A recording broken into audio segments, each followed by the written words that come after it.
Hi, welcome back to my YouTube channel. If you are new, Sabi, thank you very much, you guys. I've seen that I've gotten I think like 5-10 new subscribers. Thank you very much. And for those that are just here or have been here ever since I think 4 years since I opened this account, please stay intact. Content is coming on board. So anyway, I'm sitting here in this Russian stolova. It's called Russian stolova, where they sell like Russian traditional food, like kurenie soup, khleb with like sala and stuff.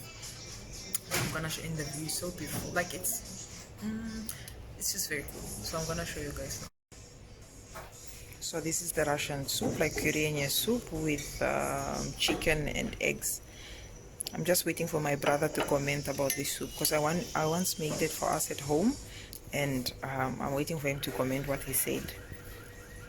And then we have here kurenie cutlet, and then here we have like bread with garlic and something called like sala. And Nastya, скажи еще привет. And then of course Nastya. So just look at the view. This is basically the view.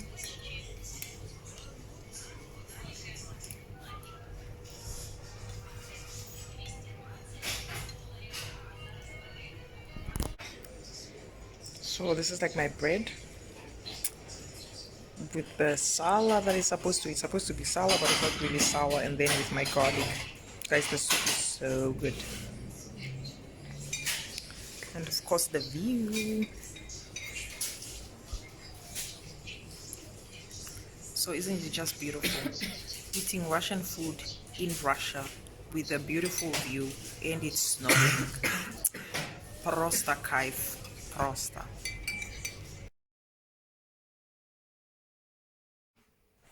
So for intubation, I need my laryngoscope with the light that is working normally. Then I need my tube with the bougie, and the bougie shouldn't really extend above this area, so it should be just up until here. And then very important, I have to check that it inflates and it's working properly. And while I'm still at the tube, I have to check whether the date is everything is intact, it's not expired.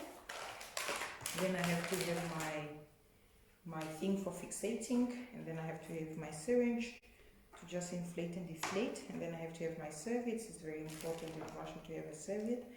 I mean, during the examination, you have to show that you have a serviette to see that you are wiping the tube. Then we have my gel, and then very important is the NP bag because it's needed the external ventilation. So at this moment, I have to make sure that the patient is at a good level with me. I usually make sure that the ears are the same height as my hips. Then I have to make sure that the lower lobe of the ear is at the same level as the sternal notch. At this time, I use this type of finger, I use this movement where I basically just move the two lips apart and make sure that I don't injure the lips, and I also don't injure the teeth at the same time. Then at this side there will be someone that is assisting me, so they will already give me the laryngoscope in this position. How I hold the laryngoscope, may I hold it in this position, depending on if the size of it. This one I usually hold like this. Then I use my maneuver, I make sure the lips are away, I'm not hurting the teeth. I go in, I'm already by the epiglottis. Then I go like this, I go like kind of like leaning back. Then I take my tube,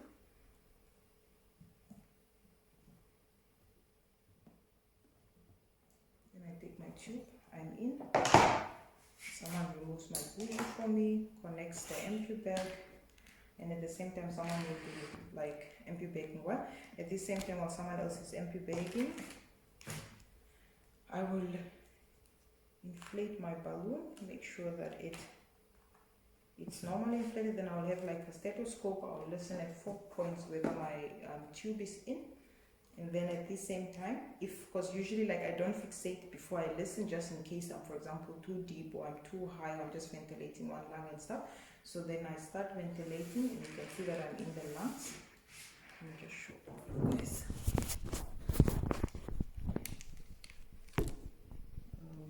You see, when I'm ventilating, the lungs are going up and down. So it means I'm in both the lungs. put you at the level of the lungs. You can see up and down. I'm in the lungs. I'm ventilating the lungs. So at this time, while someone is ventilating, I take my, what is this one? My thing, and then I just fixate the tube so that it doesn't move from there. So that it doesn't move from the position that I put in, and then I just basically fixate it. And depending, for example, if it's in an operation, we usually connect it to an external ventilator machine, then we put the settings in. If, for example, you're transporting the patients or those that are working in emergency rooms, then you basically just ventilate the patient until you reach the hospital and you can give the patient over. So as I continuously ventilate, with my lungs are ventilating, and that's basically it.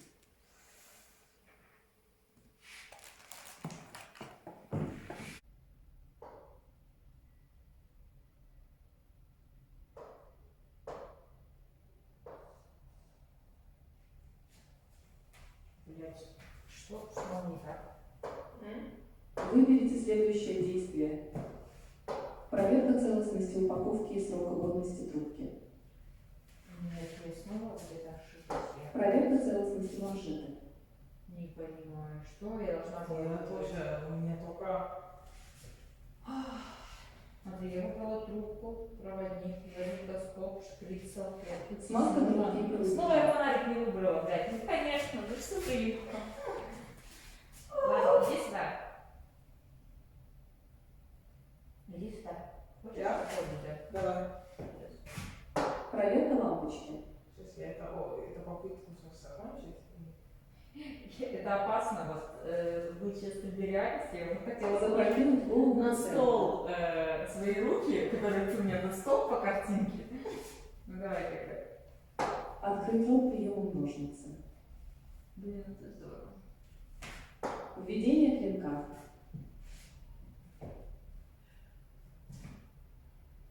Введение трубки между связками.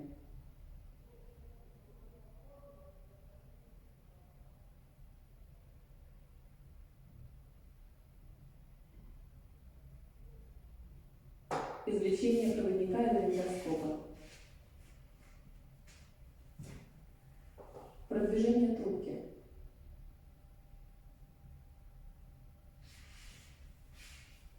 Раздуть манжеты.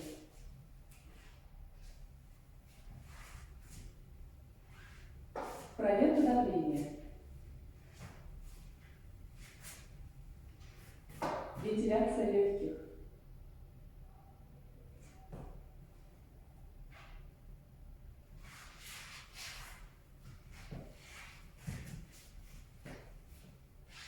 Провести аускультацию.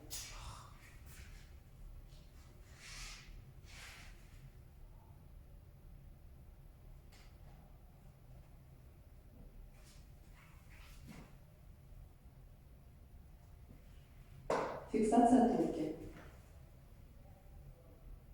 На какую глубину нужно продвигать трубку? В каком диапазоне должна быть стрелка? Сколько времени должна занимать интубация с момента развития? Вы справились хорошо. Вы можете пройти следующий сценарий по этой теме, но можно попробовать пройти этот сценарий на отлично. Для этого вы можете нажать кнопку «Повторить сценарий». Подробный отчет на каждый сценарий вы можете посмотреть на кнопку «Плюс подробный отчет». Как я держала? Сейчас. Вот так можно взять. Ага. Вот эту ручку попробуй. Ну, не так, да. И это точно вот так же. Вот, видишь? Угу. Все, теперь надевай обратно. Давай. Правой ручкой. Видишь, как ты? Вот, смотри, теперь попробуй повытягивать. Правой рукой ты будешь выбирать вариант. Ага. И нажимай на кнопочку. Получается? Да. Ну вот, и там все то же самое. Она тебя не видит, она в своем мире. Это, кстати, здорово, там реально интересно.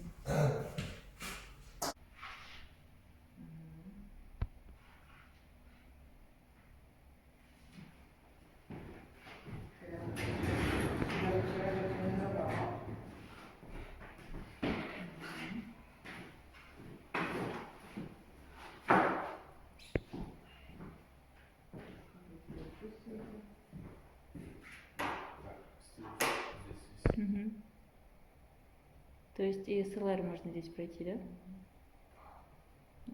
А где это здесь найти? Почему нету?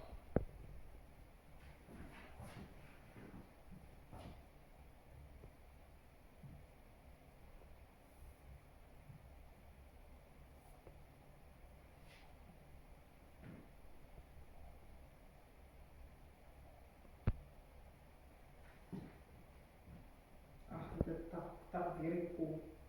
Это все, которое я вчера тренировала.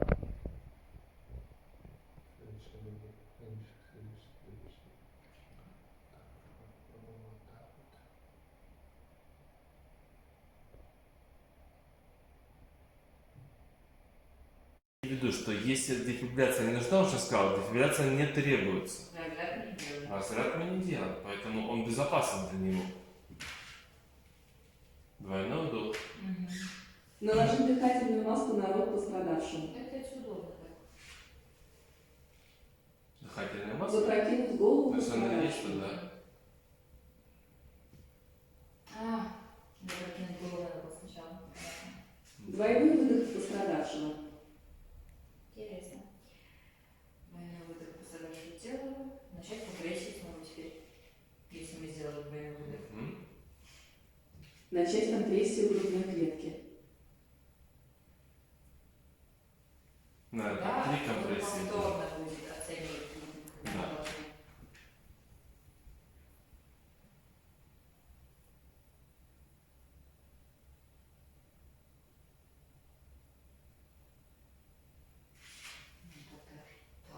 Запрокидывать. Запрокинуть голову пострадавшего. Делаем двойной выдох.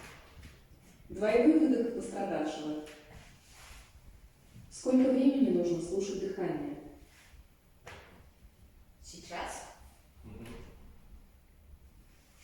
5 или 10? Сколько что? Сколько времени мы будем повторно слушать дыхание? Есть или нет? Ладно, это просто С какой скоростью необходимо делать компрессии? Где пальпируется пульс? Сколько компрессий подряд необходимо сделать? Сколько нужно делать выдохов пострадавшего? Вы справились хорошо. Вы можете пройти следующий